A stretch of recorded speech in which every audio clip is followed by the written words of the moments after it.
패스오버 6월 넘어갔다 건너뛰었다 좋다 없는 걸 하자 그러고 덮어버렸다 그 말이지. 죄 자체가 없는 게 아니죠. 이 말을 깨닫도록 설명하기가 너무 어려워. 이게 얼마나 부들지고 세뇌당했는지. 이렇게 말하면은 그 사람 저 가라지더만. 누가 가라진데 지금. 이게 얼마나 어려운지 몰라요. 주님은 지난날의 죄들을 사면하시고 다시는 기억하지 않겠다는 약속을, 언약을 따라서 새 언약을 체결하신 다음에 이제 후로는 너는 믿음으로 살아야지 옛사람 방식으로 살지 말라라는 명령을 반드시 하게 마련이다 이거예요. 믿음에서 떠나서 뒤로 물러가거나 은혜의 성령에서 은혜의 성령을 소멸시키거나 이렇게 되면 아무리 지난 죄과를 사면받은 사람이라도 세상 사람보다도 더 나빠질 수도 있는 거예요. 얼마든지 그럴 수 있어요. 다윗같이 신령한 사람도 하나님이 눈을 딱 가려버리니까 바세바가 이뻐 보이는 거예요. 이쁘게 보이는데 어떻게 할 거예요 그걸. 그런데 내시시켜서 뭐 긍정적으로 이렇게 해서 내시시켜서 저 여자 누구냐 이제 그랬겠죠. 그러니까 내시는 알아서 하는 거지 이제. 이거는 다윗의 체험이 아니라 모든 사람의 체험이에요. 네. 그래서 나는 누구에게 돌팔매질할 자격이 있는 사람이 이 세상에 하나도 없어. 나도 그런 시험에 들면 반드시 넘어지게 돼 있어요. 그래서 우리가 할 기도가 뭐냐. 너희는 그의 나라와 그의 의를 구하되 나로 하여금 시험에 들게 하지 마옵시고 죄악에서 구원하여달라고 기도하라 그런 거예요. 시험에 들도록 하나님이 딱 사탄에게 딱 사탄이 와서 저 손줄로 알고 지금 저 껍질대고 앉았는데 세상 말로 하면 그 껍적된다고 그러죠. 껍적대고 앉았는데 저거 내가 가서 무너뜨리겠다고. 그래야 가서 무너뜨려. 그 대신 죽이지는 말고 좀 살살 나도 이래서 보내면은 하나님을 향하던 그 순수한 눈은 딱 가려지고 보유하는 여자가 딱 눈에 들어와버려. 그리고 그렇게만 이뻐. 자기가 이쁜 여자가 한두 명이에요 지금. 다윗이 초점이 많거든요. 그런데 왜 남의 부인이 그렇게 이뻐 보였겠어 그게. 이게 누구도 큰 소리 못 치는 거예요 이게. 이런 것을 모르고 구속받은 얘기만 나오면은 나는 죄 없다고 이제 이러고 떠들고 다니는 사람들 만나면 숨이 맺기. 사람들한테는 진리의 증거를 하려고 하면은 증거를 받아들이지를 않아. 얼마나 강하게 세뇌가 당했는지. 죄가 없는 것이 아니고 지난 죄들을, 자기가 저지른 죄들을 용서받았어요. 용서받았어. 그 죄가 없는 게 아니야. 지난 죄들을 용서받았기 때문에 지난날 저지른 범죄 사실들이 하나님 앞에는 없다 그 말인 것이지, 내 속에 죄가 없다라는 말은 아니잖아요. 그러면 죄의 시험은 앞으로도 계속 있을 거 아니야. 또 이제는 어떻게 해야 돼요? 믿음으로 죄와 싸워서 이겨야 된단 말이에요. 이제는 지금부터는 이 믿음으로 행하지 않으면 여전히 의로운 자가 아니란 말이에요. 앞으로는 이게 복음이에요. 자, 그 다음에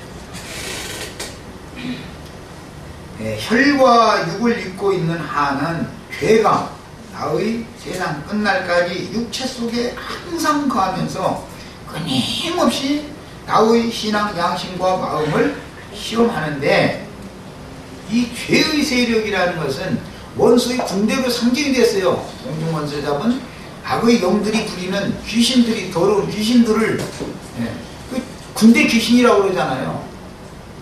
그게 어둠의 세력을 사단이 인도해가지고 와가지고 나의 마음을 딱 에워싸고 점령하면은 생각이 딱 어둠에 잡혀버려. 그럼 사망이 역사되는 거예요. 여기서.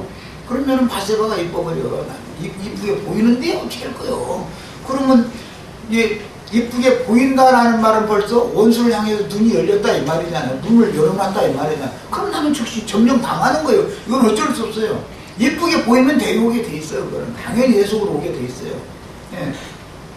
그러니까 큰 소리 절대 치시면 안 돼요. 인생을 떠나간다니까. 그래서 끊임없이 내 신앙 양심과 마음을 시험하고 결국은 나를 무너뜨리게 말입니다. 그럼 난 죽는 거다 이거예요. 이게. 그래서 바른 신앙을 추구하고 바른 신앙을 가진 사람이라면 끝날까지 오직 믿음이라는 것은 뭐예요? 나와 그리스도를 내 속으로 계속 영접한다, 연합시킨다 그 말이잖아요. 그래서 그리스도의 은혜에 나를 계속해서 부탁할 수밖에 없는 거다. 인간이라는 거. 은혜만이 나를 끝까지 지켜줄 수 있다. 하나님이 은혜를 베푸셔야만 나는 보존되는 거다. 이 얘기를 지금 하는 거예요. 자, 이런 사실을 명확하게 인지하지 않은 사람들은 은혜를 처음에 은혜를 받았지만 은혜를 헛되이 받은 사람이 있고 은혜를 소멸시킬 수가 있다 이거예요. 한 번 은혜 받은 것이 다가 아니에요. 은혜 위에 은혜가 항상 계속해서 나에게 머물러 있어야 되는 거예요. 그 다음에 어떤 사람들은 처음에 복음을 믿을 때 죄가 없어졌다고 주장하면서 하나님의 구원을 왜곡시키는데 하나님의 구원 방법은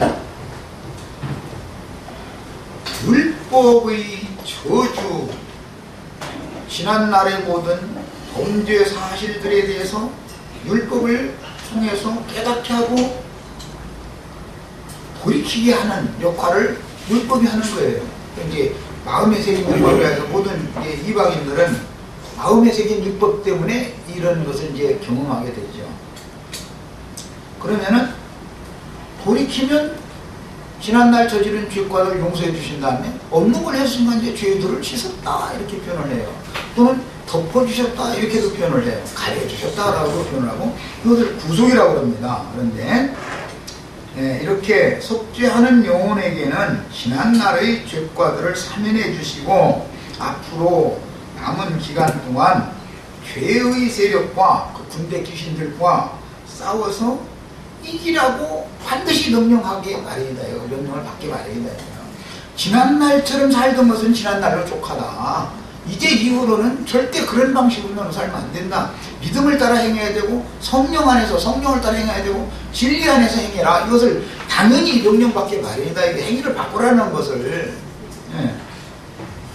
그런데 행위는 바꾸려고는 않고 난 믿었으니까 구원받았다 이래놓고 나서 보면은 거짓 믿음, 귀신의 믿음에게 지금 속고 있는 거다. 이게 대부분 많은 사람들이. 이것이 참 너무너무 놀라운 일이요. 그런데 하나님은 가나안 땅을 점령하실 때에도 7 족속들을 싹 진멸하는 것이 아니라 조금씩 일부러 놔두게 만드셔. 그래가지고 세상 끝날까지 그 신앙을 시험하게 하시는 것이 하나님의 구원 방법이다. 만약에 일거에 싹 멸해버리면 그 땅에는 들짐승들이 번성한다는 거예요. 그래서 하나님은 오히려 가나안 7 족속들을 쓰시는 거예요. 차근차근 이게 점령해 들어가도록 만드는 거예요. 이것은 뭐예요? 사람의 생명이 구원 얻은 은혜가 더할수록 생명이 자랄수록 차근차근 점령해 들어가는 거 아니에요. 네가 받는 땅은 네 땅이 된다. 이제 자기가 점령한 만큼만 자기 기업이 되는 거예요. 이게 구원이에요.